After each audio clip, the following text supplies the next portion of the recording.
After a long week filled with boredom and stressful photo shoots in St. Petersburg, male models John O'Donnell, Rob Jordan, and Jim Newstrom were in the photography crew's van on their way down Gulf Boulevard to Treasure Island for their final photo shoot.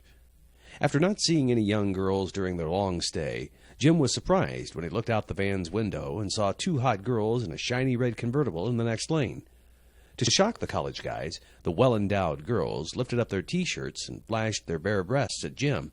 The college guys decided to reciprocate by mooning the girls when their convertible pulled behind their van.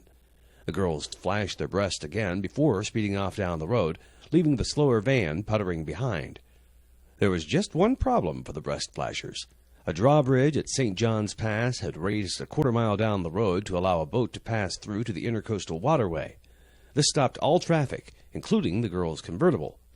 When the crew's van caught up with the girls, the male models jumped into the girls' car.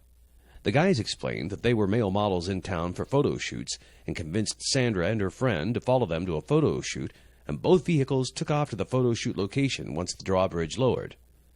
Once at the photo location, the crew got down to business right away. The pushy photographer put the girls to work and quickly handed them equipment to carry. Sandra was standing there positioning a light reflector onto Jim, who was wearing a skimpy leather loincloth with his balls hanging out. She was positioning that reflector board like she was an expert at it. We took our best quality photos that final evening and had the funnest time. At the end of the photo shoot, someone suggested a photo be taken of the girls for the photographer's scrapbook. After some prompting, Sandra took off her shirt and posed topless, arm in arm with the male models, as everyone yelled, "Cheese!" After the shoot, the models drove off with the girls in the convertible. With Janet Jackson's Escapade blaring on the stereo, everybody in the car was shouting and laughing, celebrating the end of their photo shoots. A short way down the road, they were pulled over by an Indian Shores police car.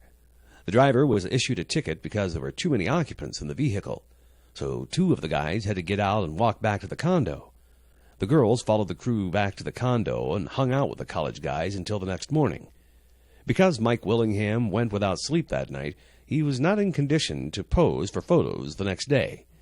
He was eventually photographed after returning to Ohio. So it was two French Canadians who helped make an exciting finale to a boring week in St. Petersburg.